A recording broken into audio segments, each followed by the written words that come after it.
والسلام علیکم یا رسول اللہ صلی اللہ تعالی علیہ وسلم۔ بسم اللہ الرحمن الرحیم۔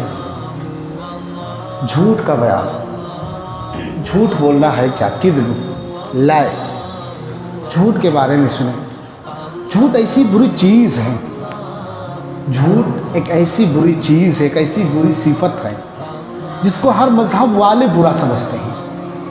اگرچہ کوئی مذہب کا ماننے والا ہو جھوٹ کو اچھا نہیں سمجھتا، کوئی مذہب میں آپ دیکھ لیں، دنیا میں کوئی کاسٹ کے لوگ ہیں اس کو برا ہی مانتے ہیں، تمام عوام میں یہ حرام ہے۔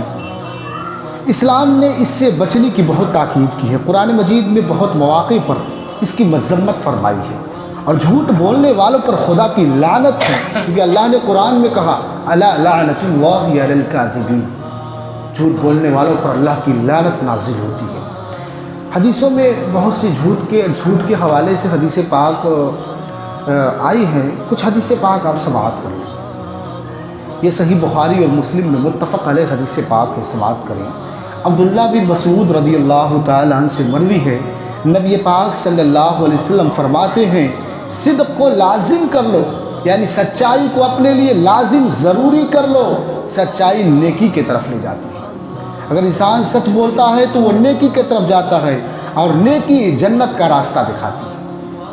اور حضور نے فرمایا کہ آدمی برا سچ بولتا رہتا ہے، آدمی اگر برابر سچ بولتا رہتا ہے تو سچ بولنے کی کوشش کرتا ہے۔ اگر انسان کے اندر دیکھیں، اگر سچ بولنے کی عادت ہو جاتی ہے نا، اگر کبھی آپ جھوٹ بولیں تو آپ کو عجیب فیل ہوگا کہ میں نے کچھ غلط کر دیا۔ اگر انسان جھوٹ بولنے کی عادت ہو جاتی ہے تو تھوڑی تھوڑی باتوں میں جھوٹ بولنا شروع کر دیتا ہے۔ دیکھیں حدیث پاک میں کیا حضور فرما رہے ہیں کہ اگر سچ بولنے کی کوشش کرتا ہے، یہاں تک کہ اللہ کے نزدیک سچ بولنے والا آدمی اتنا سچ بولنے لگتا ہے کہ اللہ کے نزدیک اس کو صادق لکھ دیا جاتا ہے کہ سب سے سچا انسان ہے۔ اور جھوٹ سے بچو، حضور نے کہا جھوٹ سے بچو، کیونکہ جھوٹ فجور کی طرف لے جاتا ہے، فجور یعنی برائیوں کی طرف لے جاتا ہے، اور فجور جہنم کا راستہ دکھاتا ہے۔ جو انسان فجور کرے وہ جہنم کے راستے تک اس کا راستہ ہے، اور آدمی برابر جھوٹ بولتا رہتا ہے اور جھوٹ بولنے کی کوشش کرتا ہے، یعنی انسان جب جھوٹا ہو جاتا ہے تو ہر بات میں جھوٹ بولے گا۔ کوئی اسے پوچھے بھائی کہاں ہو، وہ ہے امر پہ، مگر کہے گا میں کھانے میں ہوں۔ ابھی پانی پی رہا ہے مگر کہے گا کہ کھانا کھا کے ٹہل رہا ہوں۔ یہ جھوٹ کی عادت، لفظ میں لوگوں سے جھوٹ بولنا۔ کیا کیا بیٹھا ہے، کہتے کہ ابھی لیٹا ہوں، آرام کر رہا ہوں، یہ بھی جھوٹ ہے۔ ایسا نہیں کہ ہم مذاق میں جو باتیں بول دیتے یہ جھوٹ نہیں ہے۔ دیکھیں حدیث پاک اور آگے میں سناؤں گا تب آپ کو سمجھ میں آئے گا کہ جھوٹ کسے کہتے ہیں۔ اور فرماتے ہیں حضور کہ اگر جھوٹ بولتا رہتا ہے انسان تو اس کو جھوٹ کی عادت ہو جاتی ہے، یہاں تک کہ اللہ کے نزدیک وہ کذاب لکھ دیا جاتا ہے۔ کذب کے معنی جھوٹا ہوتا ہے، جھوٹ بولنا۔ کذاب کے معنی ہوتا ہے بہت زیادہ جھوٹ ہوا۔ کذاب اسے مبالغہ کہتے ہیں، عربی میں، عربی گرامر میں مبالغہ کا صیغہ، کہ وہ کذاب کہہ دیا جاتا ہے۔ اللہ کے نزدیک اللہ یہ کہہ دیتا ہے فرشتے سب سے بڑا جھوٹا ہے، کیونکہ یہ زندگی بھر جھوٹ بولتے آیا ہے۔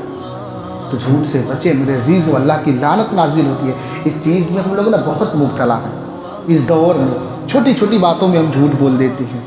اگر وہ واقعی جھوٹ کی صورتوں میں بولنا ہے وہ بھی میں حدیث پاک سے ثابت کروں گا، مگر ہم لوگ سچویشن کچھ بھی نہیں ہو، چھوٹی چھوٹی باتوں میں جھوٹ بولتے ہیں۔ دیکھیں حدیث پاک ہے، ترمذی نے اسے روایت کی ہے، انس رضی اللہ تعالیٰ عنہ سے روایت کی ہے، نبی پاک صلی اللہ علیہ وسلم نے فرمایا جو شخص جھوٹ بولنا چھوڑ دے تو اللہ اس کے لیے جنت کے کنارے مکان بنائے گا۔ جو شخص جھگڑا کرنا چھوڑ دے اور وہ حق پر ہو، یعنی انسان حق پر ہونے کے بعد بھی لوگ اس سے جھگڑا کریں، حالانکہ وہ حق پر ہے، پھر بھی وہ خود اپنے آپ کو کنٹرول کر لے، چلو وہ جیسا ہے کرے، ہم اپنی طرف سے نرمی برتتے ہیں۔ ہوتا ہے کبھی ہے نا کہ اگلے والے کی غلطی ہے مگر انسان اچھا ہوتا ہے، کہتے ہیں جانے دو یار وہ لوگ جھگڑیلو ہیں، میں ہی برداشت کر لیتا ہوں، میں ہی صلح کر لیتا ہوں، اپنے مقدمے کو میں واپس لے لیتا ہوں۔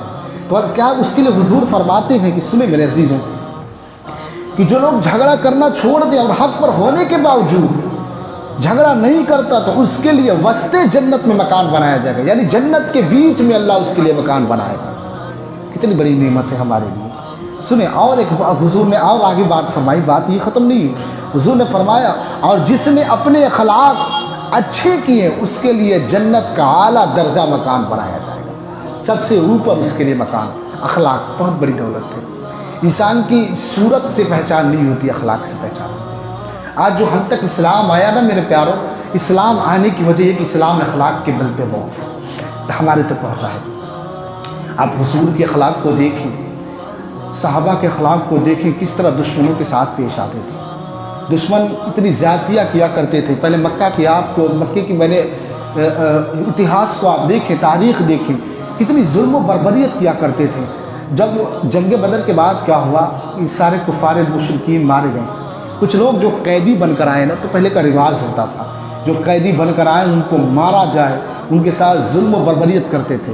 اور حضور کی شان کریمی دیکھیں کہ کفار مکہ جو حضور پہ 2 سالوں تک کنٹینیو حضور پہ تمام چیزوں کا بین کر دیا تھا کہ ان کو کوئی کھانا نہ دے، ان کی کوئی سپورٹ نہ کرے، پھر بھی حضور کی گرفت میں آئے ہیں۔ دیکھو کون ہیں، وہی ابو لہب کے چاہنے والے لوگ آئے ہیں۔ حضور کے ہاں جب قیدی بن کر آتے ہیں نا، تو حضور کا اخلاق دیکھیں آپ۔ تو پوچھا گیا حضور ان کو کیا کیا جائے؟ سیدنا عمر فاروق نے کہا قتل کر دیا جائے۔ جذباتی صحابی ہیں، جذبہ ہر دم جلال میں رہتے تھے، کہا انہیں قتل کر دیا۔ حضور نے کہا نہیں۔ صدیق اکبر سے پوچھا میرے صدیق کیا کیا جائے؟ کہا حضور ان سے نا کچھ فدیہ لے لیا جائے، کیونکہ اسلام میں ابھی لوگ غریب ہیں، کچھ ان سے پیسے لے لیا جائے اور پیسہ لے کر انہیں چھوڑ دیا جائے۔ اللہ حضور نے کہا ہاں صدیق اکبر تم نے صحیح کہا۔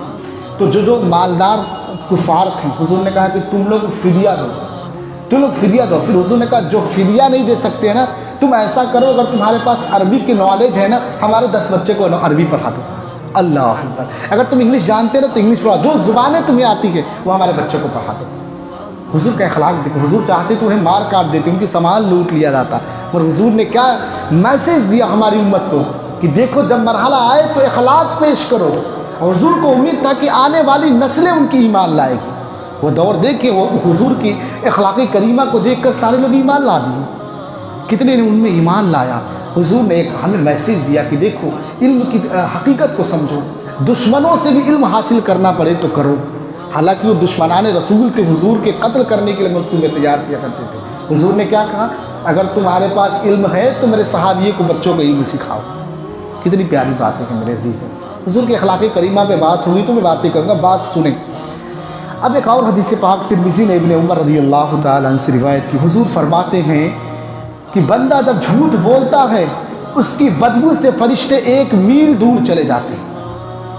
جب ایک مرتبہ کوئی بندہ جھوٹ بولتا ہے تو فرشتے اسے 1 میل 1 کلومیٹر دور چلے جاتے ہیں۔ بتاؤ یار، جس سے فرشتے دور ہو جائیں ان کی حفاظت کون کرے، ان کی ذمہ داری کون لے؟ وہ لوگوں پہ کیسے برکت ہو سکتی ہے، وہ لوگ کیسے سیفٹی ہو سکتی ان کی؟ ہم جو بیماریوں میں طرح طرح کی پریشانیوں میں ہیں، جھوٹ بول دیتے ہیں چھوٹی چھوٹی باتوں میں۔ اب بڑی بات سچی ہے کہ جھوٹ بولنے کے بعد اسے گناہ بھی نہیں سمجھتے ہیں۔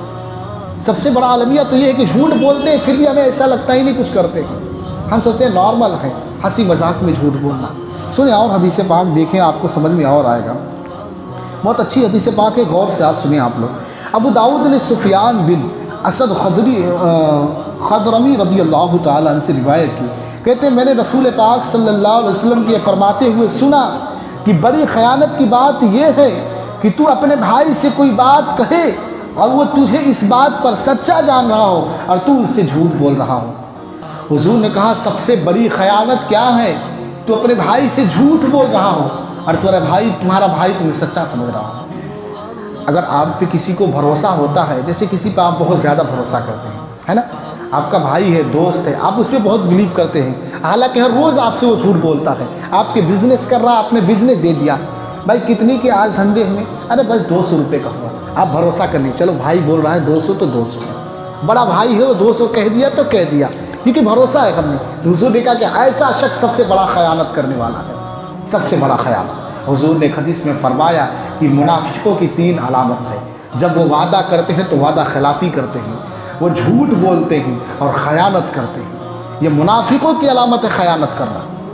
یار حضور جسے خیانت والے کہیں بہت بڑی بات ہے، اس چیز کو لائٹ نہ لیں ہم لوگ۔ امام احمد نے بہقی نے ابو امامہ رضی اللہ تعالیٰ عنہ سے روایت کی، نبی پاک صلی اللہ علیہ وسلم فرمایا کہ مومن کی طبع میں تمام خصلتیں ہو سکتی ہیں مگر خیانت اور جھوٹ کبھی نہیں ہو سکتی۔ مومن جھوٹا ہو ہی نہیں سکتا، مومن خیانت کر ہی نہیں سکتا۔ اب خیانت صرف اسی میں نہیں، کسی کے مال میں بھی خیانت، کسی نے آپ کو کوئی سامان دیا، اس کے سامان کو بغیر پوچھے چھو کر کھا جانا، یہ بھی خیانت ہے۔ کسی کے مال کو بغیر پوچھے کھا جانا یہ خیانت ہے۔ ہم لوگ بہت خیانتیں کر لیتے ہیں نا، بغیر اجازت کی کسی کے سامان کو لے کر کھا جانا یہ خیانت ہے۔ خیانت کی اگر تفصیل آئی تو ہم لوگ مجبور ہو جائیں گے سننے پہ میرے عزیزوں۔ پھر فرماتے ہیں حضور کی مومن کی شان ہی نہیں ہے کہ وہ جھوٹ بولے اور خیانت کرے، یہ دو چیزیں ایمان کے خلاف ہیں، یعنی جھوٹ بولنا اور خیانت کرنا یہ ایمان کے خلاف ہے، اور دور رہنے کی بہت زیادہ ضرورت۔ حضور نے فرمایا کہ ان سے دور رہنا بہت زیادہ ضرورت ہے مومنوں کے لیے۔ امام مالک بحقی نے صفوان بن سلیم سے روایت کی، نبی پاک فرماتے ہیں کہ حضور سے پوچھا گیا کیا مومن بزدل ہو سکتا ہے؟ حضور سے پوچھا گیا حضور مومن بزدل ہو سکتا ہے؟ حضور نے فرمایا ہاں مومن بزدل ہو سکتا ہے۔ حضور نے فرمایا عرض کی کیا مومن بخیل ہو سکتا ہے؟ مومن کنجوس ہو سکتا ہے؟ حضور نے کہا ہاں۔ پھر تیسری بار پوچھا گیا حضور کیا مومن جھوٹا ہو سکتا ہے؟ حضور نے فرمایا یہ ہو ہی نہیں سکتا، یہ مومن ہو پھر بھی جھوٹ بولے۔ یہ حضور نے انکشاف کر دیا، صاف کر دیا کہ اگر مومن ہو تو تم جھوٹ نہیں بول سکتے، اگر جھوٹ بولتے ہو تو مومن نہیں ہو۔ دو باتیں مانیں، اگر مومن ہے تو جھوٹ نہیں بول سکتا، پھر اگر جھوٹ بولے تو وہ مومن نہیں ہو سکتا۔ بہت بڑی بات ہی حضور نے کہہ دی۔ امام احمد نے حضرت ابو بکر رضی اللہ تعالیٰ عنہ سے روایت کی، حضور نے فرمایا کہ جھوٹ سے بچو کیونکہ جھوٹ ایمان سے مخالف ہے، ایمان سے مخالف ہے یعنی مختلف ہے، خلاف ہے ایمان کے۔ اور ایک اور حدیث پاک سنے، امام احمد نے ابو ہریرہ رضی اللہ تعالیٰ عنہ سے روایت کی، حضور نے فرمایا بندہ پورا مومن نہیں ہوتا۔ یہ بہت بڑی بات ہے، یہ آج ہم لوگ سارے لوگ ملوث ہو جاتے ہیں، یا کوئی تہوار کے نام پہ 1 اپریل کے نام پہ یہ چیز کر دیتے ہیں لوگ۔ سنیں حضور نے فرمایا کہ بندہ پورا مومن ہو ہی نہیں سکتا، کب؟ جب تک وہ مذاق میں بھی جھوٹ بولنا نہ چھوڑے، مذاق میں بھی جھوٹ بولنا نہ چھوڑے۔ ایسا نہیں دوستوں سے مذاق کر ہاں بھائی کہاں ہو؟ بس شملہ پارک میں گھوم رہا ہوں، مگر بندہ گھر میں سو جائے، یہ مذاق ہوئی نا، مذاق میں جھوٹ بولنا۔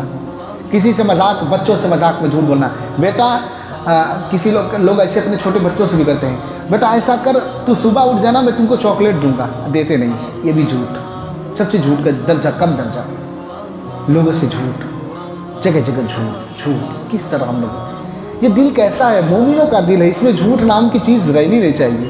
وعدہ کرے تو وعدہ خلافی نہ ہو۔ ایک روایت میں آتا ہے نا، حضور سے کسی نے کہا نا کہ حضور میرے یہ سامان کی آپ حفاظت کریں، حضور کو سامان دیا گیا تھا، حضور آپ یہ سامان کو دیکھیں، ہم آ رہے ہیں۔ حضور نے کہا ٹھیک ہے میں دیکھ رہا ہوں۔ فرماتے ہیں کہ وہ شخص گیا، اپنے گھر جا کر بھول گیا۔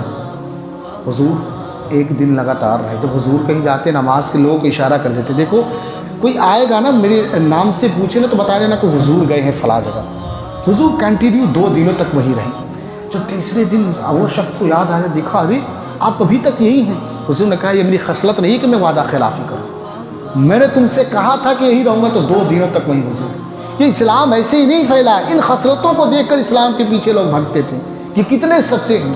آج تو ہمارے ساتھ کوئی بزنس نہیں کرنا چاہتا ہمارے جھوٹ کی وجہ سے، ارے جھوٹے ہوتے ہیں، یہ جھوٹ بولتے ہیں، یہ داڑھی رکھتے ہیں پھر بھی جھوٹ بولتے ہیں، یہ ٹوپی لگاتے ہیں پھر بھی جھوٹ بولتے ہیں، یہ مکاری کرتے ہیں، یہ کسی کے ساتھ دغا بازی کر دیتے ہیں۔ میں بڑی باتیں نہیں کر رہا ہوں، یہ مارکیٹ میں باتیں چل رہی کہ نہیں میرے عزیز ہیں؟ آج دیکھیں جگہ جگہ مسلمانوں کی حالت کو دیکھیں کہ اگر مسلمانوں پہ لوگ بھروسہ کرنا چھوڑ دیے ہماری وجہ سے، ہم ایسے ہو گئے ہیں نا، کہیں وعدہ خلافی، کہیں بھی جھوٹ، کہیں بھی گالی گلوچ۔ میں ایسے ہی ابھی بات یاد آ گئی، میں کچھ مہینے پہلے رمضان سے تقریباً 1 مہینے پہلے میں پاسپورٹ اپلائی کرنے کے لیے گیا، تو پاسپورٹ آفس سے میں جب آ رہا تھا تو میں ایک آٹو والے، ہندو تھا، آٹو والے کے میں آٹو میں بیٹھ گیا، تو لگا باتیں کہنے ایسے ہی، ارے حضرت کیا باتیں کریں، آج تو حکومت کی باتیں چھوڑ دیں۔ لگا وہ اپنے کہا کہ 2 قوموں سے لوگ خراب ہیں، ایک داڑھی والوں سے، ایک ہمارے پنڈتوں سے، یہ بھارت کی خرابی ہے۔ تو میں کچھ نہیں بول رہا تھا، میں کچھ دیر تو خاموش رہا، اس کی باتیں سنتے رہا۔ کہا بتائیے حضرت، میرے بغل میں ایک حاجی صاحب ہیں، وہ حج کر کے آئے ہیں، حج کر کے آئے، صبح اٹھتے اتنی گندی گندی گالیاں دیتے ہیں کہ میں اپنے بچوں کو کہتا ہوں کان بند کر لو۔ تو یہ بتاؤ وہ مسلمانوں کی چھوٹی چھوٹی باتوں کو ہم تو سوچتے ہیں کہ اپنے مستی میں رہیں، گالیاں دیتے ہیں، گلوز دیتے ہیں، کسی سے بدتمیزی کر دیے، ہم یہ لحاظ نہیں کرتے۔ وہ دوسرے قوم کے لوگ اس کو نوٹ کرتے گئے، وہ ہمیں اچھا جانتے کہ داڑھی رکھتا ہے تو یہ گالی نہیں دے سکتا، یہ ٹوپی لگایا ہے تو جھوٹ نہیں بول سکتا، یہ سوچتے ہیں کہ نہیں لوگ، مگر پھر بھی ہم وہ کام کرتے ہیں جس سے قوم بدنام ہو رہی ہے۔ میرے عزیزو اس چیز کو آپ دیکھیں اپنی اصلاح کریں، ہم لوگ اس چیز سے بچیں۔ بس کچھ باتیں اگر یہ ہو رہی تو میں ابھی ختم کر دے رہا ہوں، کچھ باتیں بچی ہیں انشاءاللہ، ایک دو حدیثیں میں آپ کو بتا کے پھر انشاءاللہ کل بتاؤں گا۔ امام احمد و ترمذی، ابو داؤد و دارمی نے بروایت بہز بن حکیم سے روایت کی، نبی پاک صلی اللہ علیہ وسلم نے فرمایا ہلاکت ہو اس کے لیے، ہلاک ہو جائے یعنی برباد ہو جائے وہ انسان جو بات کرتا ہے اور لوگوں کو ہنسانے کے لیے جھوٹ بولتا ہے۔ حضور نے فرمایا ہلاک ہو جائے، پھر حضور نے دوسری مرتبہ کہا وہ ہلاک ہو جائے انسان جو لوگوں کو ہنسانے کے لیے جھوٹ بولتا ہو، پھر تیسری بار حضور نے کہا ہلاک ہو جائے وہ انسان جو لوگوں کو ہنسانے کے لیے جھوٹ بولتا ہو۔ کیا اس دور میں یہ چیز نہیں چل رہا ہے؟ لوگ ہنسی ہنسی میں لوگوں کو ہنسانے کے لیے صرف مذاق کے لیے جھوٹ بولتے ہیں، ہے نا، مذاق کے لیے جھوٹ، مذاق کرنا، مذاق میں جھوٹ بولنا، جس پہ حضور 3 مرتبہ ہلاکت کی دعا کرتے ہیں۔ کیا یہ قوم ہلاک نہیں ہوگی؟ کیا اس قوم کی مسجدوں کو نہیں جلایا جائے گا؟ کیا اس قوم کے لوگوں کو لنچنگ نہیں کی جائے گی؟ کیا اس قوم کے لوگوں کو ٹارگٹ نہیں کیا جائے گا؟ کہتے ہو کہ حکومت کی وجہ سے ٹارگٹ کیا جا رہا ہے، کوئی حکومت وغیرہ کچھ تمہاری بگاڑ نہیں سکتی۔ جب دنیا میں چنگیز خان کی حکومت تھی تو اس نے کچھ بگاڑ ہی نہیں پایا۔ چنگیز خان آدھی دنیا کا بادشاہ، جس قبیلے میں جاتا تھا اس قبیلے کو آگ لگا دیتا تھا، جس قبیلے میں وہ قدم رکھتا تھا اس قبیلے میں آگ لگا دیتا تھا تھوڑی سی باتوں میں۔ ویسے لوگ اسلام کا کچھ بال بکا نہیں کر پائیں۔ بتاؤ اگر ایک کنٹری کا وزیر اعلیٰ، وزیر اعظم رہنے کے بنا پر وہ لوگ ہماری کیا کر سکتے ہیں، بشرطے کہ ہم صحیح ہیں۔ ہم صحیح نہیں ہیں، اس کا صلہ ہمیں مل رہا ہے۔ ہم آج بھی اگر کہتے ہیں نا، علامہ اقبال نے کہا نا کہ نہ سنبھلو گی تو مٹ جاؤ گے ہندو مسلمانوں، داستاں تک بھی نہ ہوگی تمہاری داستانوں میں، یہ سنبھلنے کی بات ہے۔